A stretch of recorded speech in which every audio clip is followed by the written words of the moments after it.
India Legal presents Courts Roundup.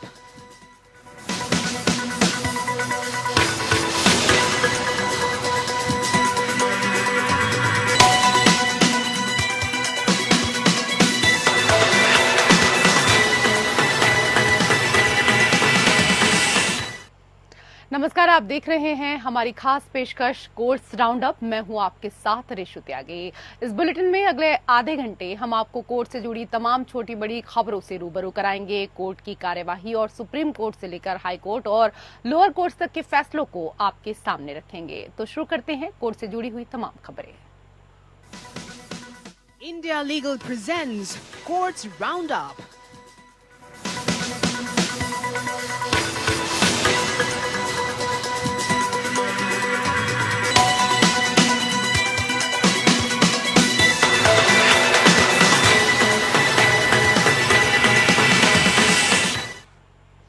Supreme court ने NEET UG परीक्षा को कैंसिल करने की याचिका पर सुनवाई करते हुए बड़ा फैसला सुनाया है। कोर्ट ने परीक्षा रद्द करने की मांग को खारिज कर दिया।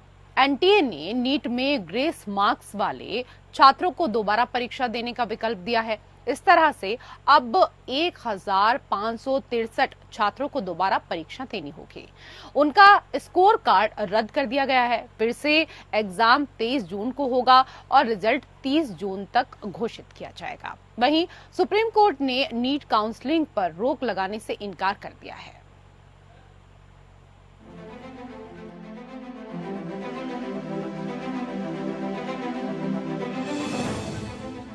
सुप्रीम कोर्ट ने नीट यूजी परीक्षा को कैंसिल करने की याचिका पर सुनवाई करते हुए बड़ा फैसला सुनाया है। कोर्ट ने परीक्षा रद्द करने की मांग को खारिज कर दिया है और ये भी कहा है कि केवल कुछ छात्रों के लिए पेपर फिर से आयोजित होगा। ये वो छात्र हैं जिन्हें समय की क्षति की भरपाई के नाम पर ग्रेस मार्क्स दिए गए थे। इस तरह कुल 1563 कैंडिडेट्स के लिए परीक्षा फिर से आयोजित होगी, सभी स्टूडेंट्स के लिए नहीं।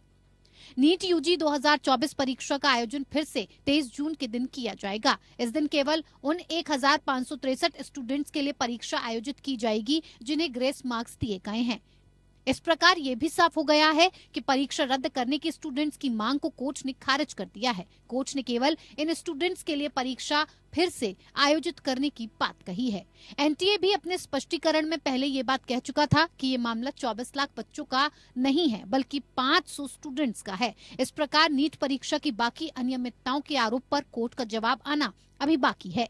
फिलहाल इन 1500 स्टूडेंट्स को फिर से नीट परीक्षा देनी होगी। सुप्रीम कोर्ट ने यह भी साफ कहा है कि जिन कैंडिडेट्स के यानी जिन 1563 कैंडिडेट्स के लिए री एग्जाम आयोजित किया जाए उनके नतीजे 30 जून तक जारी कर दिए जाएं। कमेटी ने यह भी तय किया है कि जिन कैंडिडेट्स को समय कम पड़ने की वजह से ग्रेस मार्क्स दिए गए थे इनके नतीजे कैंसिल कर दिए जाएं। इन स्टूडेंट्स को फिर से नीट परीक्षा देनी होगी। हाँ, सुनवाई हुई। हमने जनहित याचिका फाइल की थी अपनी स्टूडेंट इस्लामिक ऑर्गेनाइजेशन के बिहाफ पे, जिसमें हमने कई मुद्दे उठाए थे। जिसमें सबसे पहला हमारा मुद्दा था कि आपने शुरुआत से इसमें गड़बड़ियां की हैं। जैसे आपने इसका रजिस्ट्रेशन रीओपन किया है 2 दिन के लिए, उसका आपने कोई हमारे पहले से कोई नोटिफिकेशन नहीं इशू किया। दूसरा इशू हमने ये रेस किया था कि जो आपने ग्रेस मार्क्स पेपर लीक का इशू था और तीसरा ग्रेस मार्क्स का इशू था। तो आज ग्रेस मार्क्स का इशू कोर्ट ने कंसिडर किया है और उसमें ये कोर्ट ने ये बोला है कि कोर्ट एनटीए ने आके क्लैरिफिकेशन दिया है, कमेटी बनाई जिसके बेसिस पे कोर्ट ने ये बोला है कि ठीक है, जितने भी स्टूडेंट्स ने जिनको ग्रेस मार्क्स अवार्ड हुए हैं ये सब दोबारा से अपीयर होंगे 23 जून को और इनका रिजल्ट 30 जून को डिक्लेयर किया जाए। नीट यूजी परीक्षा 2024 को फिर से 1563 कैंडिडेट्स के लिए आयोजित किया जाएगा। जो कैंडिडेट एग्जाम नहीं देना चाहते हैं वो बिना ग्रेस मार्क्स के एक्चुअल स्कोर कार्ड के साथ पुराना रिजल्ट जारी रख सकते हैं, वरना इन कैंडिडेट्स का रिजल्ट रद्द कर दिया जाएगा और नई परीक्षा फिर से की जाएगी। इससे रैंकिंग पर भी असर पड़ेगा। इन कैंडिडेट्स का री एग्जाम होने के बाद या ग्रेस मार्क्स हटाने के बाद दोनों ही सूरत में रैंकिंग बदलेगी। अब नई रैंकिंग जिसमें नए मार्क्स जुड़े होंगे के आधार पर रैंक रिलीज होने की संभावना है। इससे कुल 67 टॉपर्स का मुद्दा भी हल होगा और 718 और 719 अंक पाने वाले कैंडिडेट्स का मुद्दा भी, और एक ही सेंटर से 6 टॉपर कैसे आए इस सवाल का जवाब भी आएगा। 30 जून के बाद नतीजों में बदलाव होना लाजमी है। सुप्रीम कोर्ट ने सुनवाई में ये भी कहा है कि जो कैंडिडेट्स फिर से परीक्षा नहीं देना चाहते वो अपना यही स्कोर मान्य कर सकते हैं, लेकिन इनके ग्रेस मार्क्स हटा दिए जाएंगे। ग्रेस मार्क्स हटाने के बाद जो अंक बचेंगे वो ही फाइनल नंबर माने जाएंगे। ऐसी स्थिति में वो दोबारा परीक्षा न देने का चुनाव कर सकते हैं। फिर से हो रही परीक्षा में केवल वो कैंडिडेट्स बैठ सकते हैं जिन्हें ग्रेस मार्क्स मिले थे। दायर याचिकाओं में से एक याचिका में काउंसलिंग पर रोक लगाने की बात कही गई थी। इस पर सुप्रीम कोर्ट ने साफ किया कि काउंसलिंग नहीं बंद होगी और अगर परीक्षा अपने तय शेड्यूल के हिसाब से आगे बढ़ती है तो काउंसलिंग प्रोसेस न करवाने पर बहुत से कैंडिडेट्स का नुकसान होगा। Bureau report, APN। और उधर दिल्ली में गहराते जल संकट को लेकर सुप्रीम कोर्ट में सुनवाई हुई। सुनवाई में हिमाचल प्रदेश ने सुप्रीम कोर्ट में अपने पिछले बयान से पलटते हुए कहा कि उसके पास अतिरिक्त पानी नहीं है, ऐसे में वो दिल्ली को पानी नहीं दे सकता। इसके बाद सर्वोच्च अदालत ने दिल्ली सरकार को जल आपूर्ति के लिए अपर यमुना रिवर बोर्ड का दरवाजा खटखटाने का निर्देश दिया। कोर्ट ने अपर यमुना रिवर बोर्ड को मानवीय आधार पर पानी की आपूर्ति के लिए आवेदन पेश करने का निर्देश दिया। कोर्ट ने कहा कि हमारे पास तकनीकी विशेषज्ञता नहीं है कि इस मामले पर सुनवाई करें।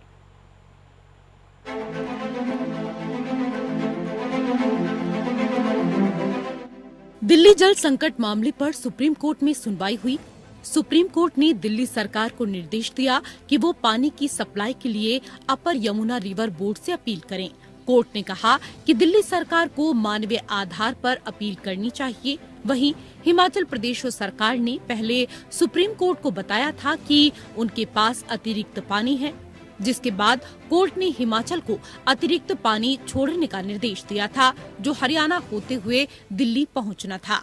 लेकिन अब हिमाचल ने अपने बयान से पलटते हुए कोर्ट को बताया कि उनके पास 136 क्यूसेक अतिरिक्त पानी नहीं है।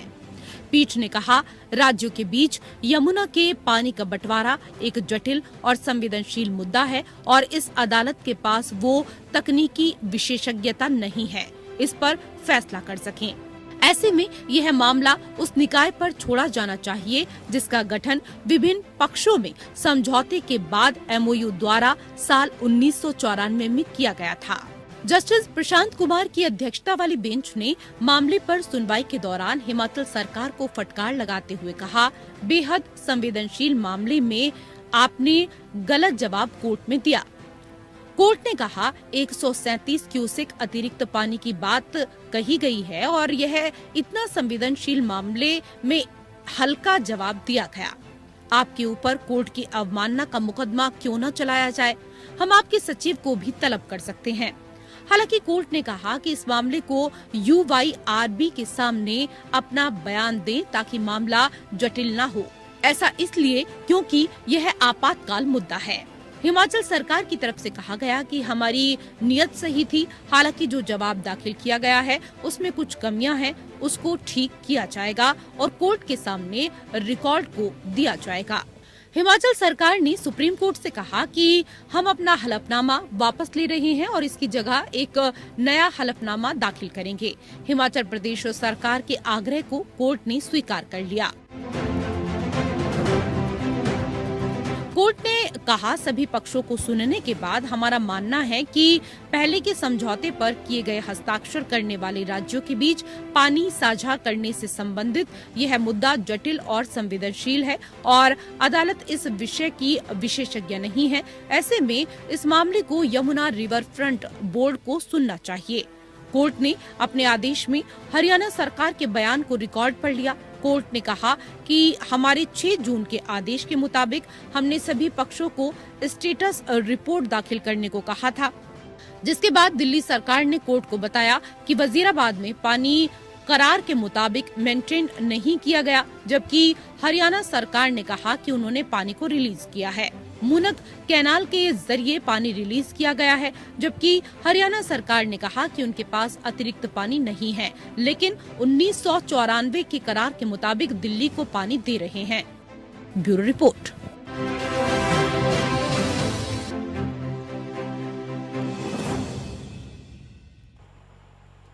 और उधर सुप्रीम कोर्ट ने फिल्म हमारे 12 की रिलीज पर रोक लगाई है। सुप्रीम कोर्ट ने बॉम्बे हाई कोर्ट में रिलीज को लेकर लंबित मामले के गुण दोष के आधार पर निपटारे तक फिल्म हमारे 12 की स्क्रीनिंग पर रोक लगा दी है। 14 जून को रिलीज होने वाली इस फिल्म पर कथित तौर पर इस्लामी आस्था और भारत में विवाहित मुस्लिम महिलाओं के प्रति अपमानजनक टिप्पणी करने का आरोप है। जस्टिस विक्रम नाथ और जस्टिस संदीप मेहता की वेकेशन बेंच ने बॉम्बे हाई कोर्ट द्वारा फिल्म की रिलीज की अनुमति दिए जाने के आदेश को चुनौती देने वाली याचिका पर यह आदेश पारित किया। सुप्रीम कोर्ट ने बॉम्बे हाई कोर्ट में इसकी रिलीज को लेकर लंबित मामले के गुण दोष के आधार पर निपटारे तक फिल्म हमारे 12 की स्क्रीनिंग पर रोक लगा दी।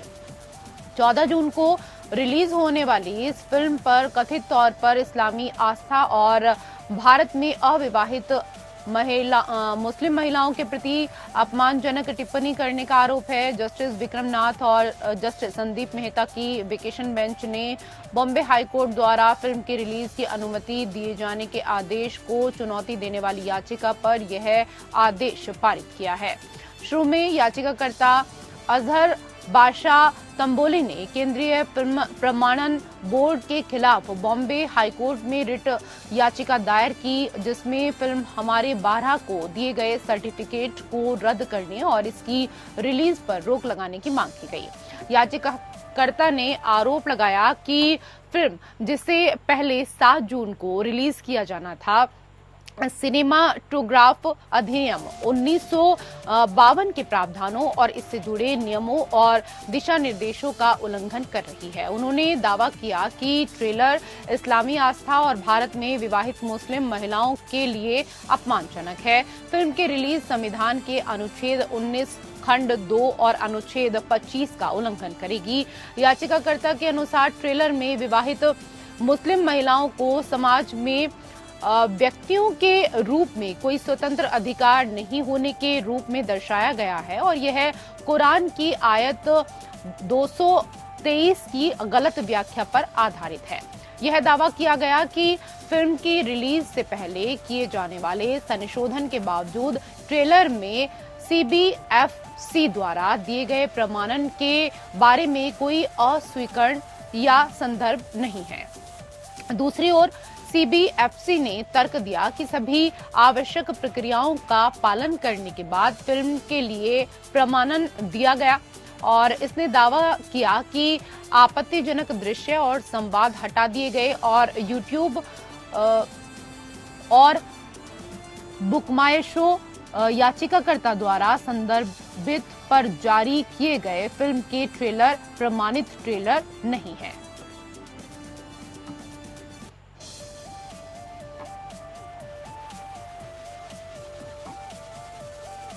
शैक्षणिक प्रौद्योगिकी कंपनी फिजिक्स वाला के CEO अलख पांडे ने इस साल अंडर ग्रेजुएट मेडिकल प्रवेश के लिए राष्ट्रीय प्रवेश सह पात्रता परीक्षा या नीट में शामिल होने वाले कई उम्मीदवारों को ग्रेस मार्क्स दिए जाने के राष्ट्रीय परीक्षण एजेंसी के फैसले को चुनौती देते हुए सुप्रीम कोर्ट का दरवाजा खटखटाया। 9 जून को दायर की गई रिट याचिका को एडवोकेट जे साई दीपक ने सुप्रीम कोर्ट की वेकेशन बेंच के समक्ष तत्काल सूचीबद्ध करने के लिए उल्लेख किया।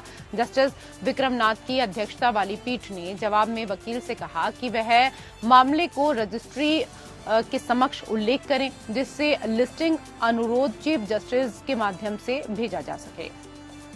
सुप्रीम कोर्ट ने मंगलवार को अन्य याचिका पर नोटिस जारी किया, जिसमें कथित पेपर लीक के कारण 5 मई को आयोजित नीट यूजी 2024 परीक्षा रद्द करने की मांग की गई। ये देखते हुए कि परीक्षा की पवित्रता प्रभावित हुई, न्यायालय ने पेपर लीक के आरोपों पर NTA से 8 जुलाई तक जवाब मांगा। हालांकि न्यायालय ने काउंसलिंग प्रक्रिया पर रोक लगाने की प्रार्थना खारिज की। याचिका 4 जून को परिणाम घोषित होने से पहले दायर की गई। पांडे की याचिका में NTA के अनुग्रह अंक देने के निर्णय को मनमाना बताते हुए सवाल उठाया गया। उनके वकील ने कहा कि पांडे ने लगभग 20,000 स्टूडेंट से ज्ञापन इकट्ठा किए हैं, जिसमें दिखाया गया है कि कम से कम 1500 स्टूडेंट को इस दौरान लगभग 70 से 80 अंक अनुग्रह किए गए थे। अन्य नीट उम्मीदवारों ने परीक्षा के दौरान कथित समय की हानि की भरपाई के लिए अनुग्रह अंक दिए जाने को चुनौती देते हुए याचिका दायर की। उन्होंने तर्क दिया कि अनुग्रह अंक देने के लिए सामान्यीकरण सूत्र सबसे अच्छा, यदि बिल्कुल भी केवल उन प्रश्नों की संख्या तक ही विस्तारित हो सकता है जो समय की हानि के अनुपात में अनुत्तरित रह सकती हैं। यह देखते हुए कि प्रत्येक प्रश्न का समान अंक भार है, इसलिए प्रत्येक प्रश्न का उत्तर देने के लिए समान समय वितरण माना जा सकता है। 9 जून को सुप्रीम कोर्ट में एक और याचिका दायर की गई, जिसमें नीट यूजी 2024 के नतीजों को वापस लेने और नई परीक्षा आयोजित करने की मांग की गई। किस बेसिस पे आपने सोच लिया बिना किसी को इन्फॉर्म किए, और आपने जब रिजल्ट आया तो बताया नहीं। अब इससे मेरी प्रॉब्लम क्या क्या है, और उन्होंने जज एनटीए ने ये बोला है और माननीय सुप्रीम कोर्ट ने भी एग्री किया है कि जिन बच्चों को ग्रेस नंबर मिले थे 1563, उन बच्चों का या तो री एग्जाम हो जाए, जो कि इन्होंने डेट दे दी है कि अप्रोक्सीमेटली 23 जून को, या तो वो बच्चे अपने बिना ग्रेस के जो नंबर हैं उस पे हैप्पी हो जाए, यानी उनका ग्रेस नंबर काट दिया जाएगा। ठीक है, अब री एग्जाम हो उन बच्चों का जो देना चाहते हैं 1563 में से, और जो नहीं चाहते हैं उनका ओरिजिनल स्कोर रहेगा, फिर रैंक पूरी शफल हो, उसके बेसिस पे काउंसलिंग हो। और उधर दिल्ली सरकार और उसकी संस्थाओं के पक्ष में भूमि अधिग्रहण के कई मामलों में फैसला सुनाते हुए सुप्रीम कोर्ट ने हाल ही में कहा कि जनहित दांव पर होने पर रेस जुड़ी काटा का सिद्धांत सख्ती से लागू नहीं हो सकता। जस्टिस सूर्यकांत, जस्टिस दीपांकर दत्ता और जस्टिस उज्जवल भुइया की पीठ ने कहा कि ऐसे मामलों में अदालतों को अधिक लचीला रुख अपनाना चाहिए, यह मानते हुए कि कुछ मामले व्यक्तिगत विवादों से परे होते हैं और जनहित से जुड़े दूरगामी निहितार्थ रखते हैं। यह मामला दिल्ली के नियोजित विकास के लिए भूमि अधिग्रहण अधिनियम 1894 के तहत दिल्ली सरकार द्वारा शुरू की गई भूमि अधिग्रहण प्रक्रिया से संबंधित है। 1957 से 2006 के बीच भूमि अधिग्रहण के लिए विभिन्न अधिसूचनाएं जारी की गई और मुआवजा तय करने वाले पुरस्कार पारित किए गए। कुछ मामलों में मुआवजे की राशि राजकोष में जमा कर दी गई क्योंकि भूस्वामी आगे नहीं आए। कुछ अन्य में सरकारी संस्थाओं द्वारा कब्जा नहीं लिया जा सका क्योंकि भूस्वामियों ने कार्यवाही को चुनौती दी और स्थगन प्राप्त किया। इसके बाद 1894 के अधिनियम को 2013 के अधिनियम द्वारा प्रतिस्थापित किया गया, जिसने विभिन्न सुधार लाए। नए अधिनियम की धारा 24 में प्रावधान किया गया कि पहले की व्यवस्था के तहत शुरू की गई भूमि अधिग्रहण कार्यवाही कुछ मामलों में समाप्त मानी जाएगी, जिसमें मुआवजा न चुकाए जाने या कब्जा न किए जाने की स्थिति भी शामिल है। धारा 24 की व्याख्या सुप्रीम कोर्ट के विभिन्न निर्णयों में की गई, जैसे कि पुणे नगर निगम बनाम हरक चंद्र मिस्त्रीमल सोलंकी, पुणे नगर निगम और इसी तरह के अन्य निर्णयों के आधार पर दिल्ली हाई कोर्ट ने प्रतिवादी मेसर्स BSK सहित कुछ प्रभावित भूमि मालिकों की रिट याचिकाओं को अनुमति दी। कोर्ट ने उनसे संबंधित भूमि अधिग्रहण कार्यवाही को समाप्त घोषित कर दिया।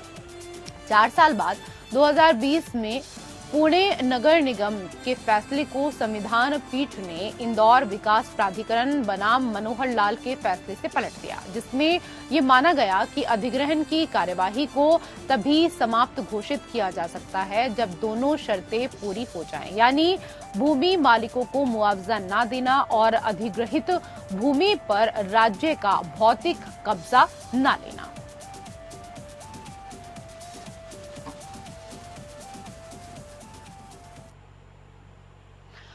अभी आपने जमीन अधिग्रहण का मामला देखा, जिसमें रेस जुड़ी काटा की अवधारणा जुड़ी थी। अब आइए इंडिया लीगल के वेब रिपोर्टर से समझते हैं कि रेस जुड़ी काटा आखिरकार होता क्या है।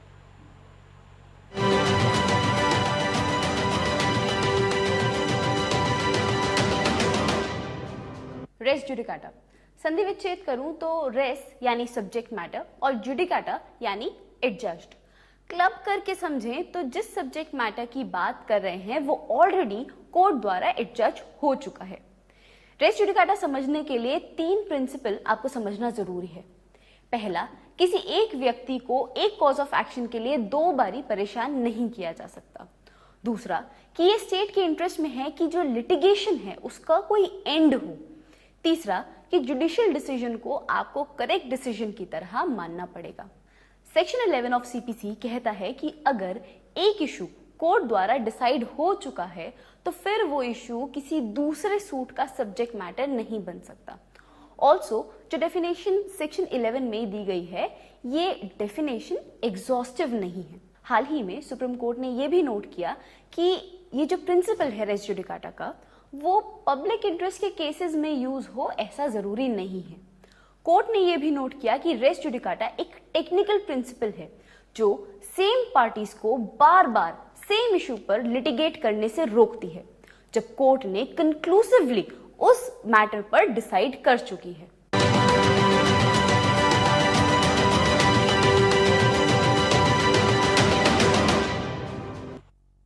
और फिलहाल कोर्ट से जुड़ी खबरों में मेरे साथ इतना ही। नमस्कार। India Legal presents Courts Roundup.